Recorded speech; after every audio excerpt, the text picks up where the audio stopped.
नमस्कार मंडळींनो, आजच्या व्हिडिओमध्ये आपण पाहणार आहोत 13 मे 2026 पर्यंतची संजय गांधी निराधार योजना संदर्भातील सर्वात ज्या महत्त्वाच्या अपडेट्स आलेले आहेत, ताज्या ज्या नवीन अपडेट्स आलेले आहेत त्या आपण एक एक करून सोप्या भाषेमध्ये समजून घेणार आहोत। आणि जर तुम्ही या चॅनलवर नवीन असाल तर माझ्या चॅनलला प्लीज सबस्क्राईब करा, कारण की या चॅनलवर रोज मी ज्या राजकीय अपडेट्स असतात किंवा ज्या महत्त्वाच्या अपडेट्स असतात त्याबद्दलची माहिती एकदम कमी शब्दात देत असतो। त्यामुळे माझ्या चॅनलला नक्की सबस्क्राईब करा।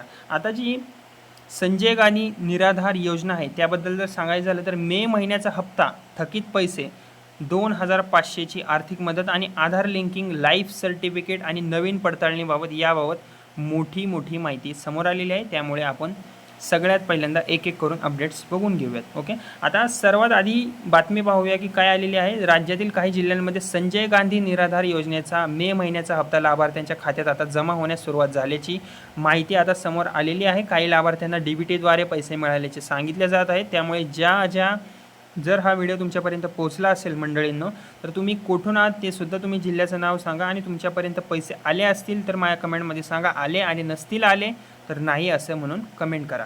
म्हणजेच आता दुसरी गोष्ट सांगायची झाली तर आता सरकार थेट बँकेत आता पैसे जमा करण्यावर भर देत आहे। त्यामुळे लोकांना पैसे आलेले लगेच कळत आहे, ओके, लगेच समजून येत आहे। आता पुढची सर्वात मोठी अपडेट याबद्दल जर सांगायचं झालं, सरकारकडून काही पात्र दिव्यांग लाभार्थ्यांसाठी आर्थिक मदतीत वाढ करण्यात आली असल्याची माहिती समोर आलेली आहे। पूर्वी काही लाभार्थ्यांना 1500 रुपये मिळत होते, पण आता काहींना 250, ओके, म्हणजेच की 2500 पर्यंत मदत मिळू शकते अशी चर्चा सुरू झालेली आहे। मात्र इथे एक महत्त्वाची अट आहे, ज्यांचे आधार कार्ड लिंक नाही, ओके, किंवा UDID अपडेट पूर्ण झालेलं नाही आहे त्यांचे पैसे थांबू शकतात। म्हणून सांगतोय की आधार कार्ड तुम्ही लिंक करून घ्या किंवा UDID अपडेट करून घ्या, ओके। त्यामुळे तुमचे पैसे कंटिन्यू तुमच्या अकाउंटवर डीबीटीद्वारे थेट तुमच्या अकाउंटवर येत राहतील, ओके।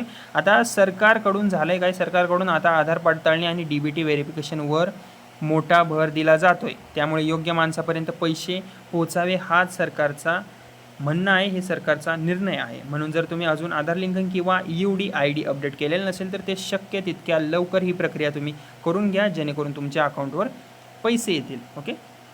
जी मदत आहे सरकारची ते येतील, ओके।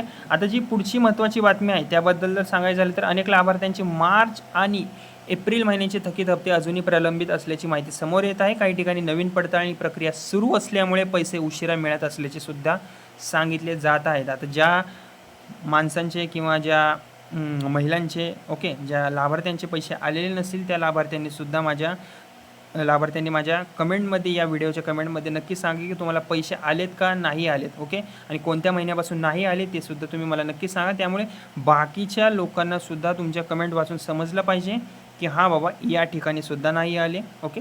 त्यामुळे कमेंट नक्की करा, दुसऱ्याला पण मदत होईल, ओके। आता पुढचं जर सांगायचं झालं तर अनेक लाभार्थी तहसील कार्यालय आणि समाज कल्याण विभागाकडे सध्या चौकशी करत आहेत। त्यामुळे मॅटर काय आहे ते समजून घेण्याचा प्रयत्न करत आहेत। दरम्यान महाराष्ट्रातील विविध जिल्ह्यांमध्ये पात्र आणि अपात्र लाभार्थ्यांच्या याद्यासुद्धा अपडेट करण्याचे काम सध्या सुरू आहे मोठ्या तत्परतेने। काही ठिकाणी नव्या ज्या याद्या आहेत त्या प्रसिद्धसुद्धा करण्यात आलेल्या आहेत, ओके।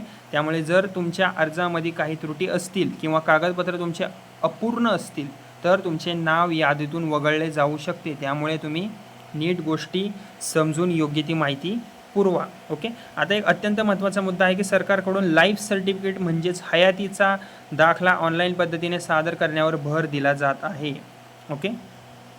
म्हणून प्रत्येक लाभार्थ्याने आपली कागदपत्रे, आधार लिंकिंग, बँक खाते आणि लाईफ सर्टिफिकेट वेळेत पूर्ण करणे आवश्यक आहे। तसेच संजय गांधी निराधार योजना, श्रावणबाळ योजना आणि इतर पेन्शन योजनांसाठीही डीबीटी पडताळणी मोहीम सुरू असल्याचे सांगितले जात आहे। म्हणजे जे डीबीटीद्वारे पैसे जे येतात हे आता स्ट्रिक्ट करत आहे सरकार, ओके। तर मित्रमंडळींनो, तुमच्या खात्यात मे महिन्याचा हप्ता आला आहे का ते तुम्ही मला कमेंटमध्ये नक्की सांगा, आणि तुम्ही कोणत्या जिल्ह्यातून आहात, व्हिडिओ बघत आहात ते सुद्धा नक्की सांगा। आणि व्हिडिओ उपयुक्त वाटला असेल तर व्हिडिओला प्लीज माझ्या लाईक करा, शेअर करा, आणि अशाच ताज्या महाराष्ट्रातील अपडेटसाठी चॅनलला माझ्या सबस्क्राईब करायला विसरू नका, ओके। धन्यवाद।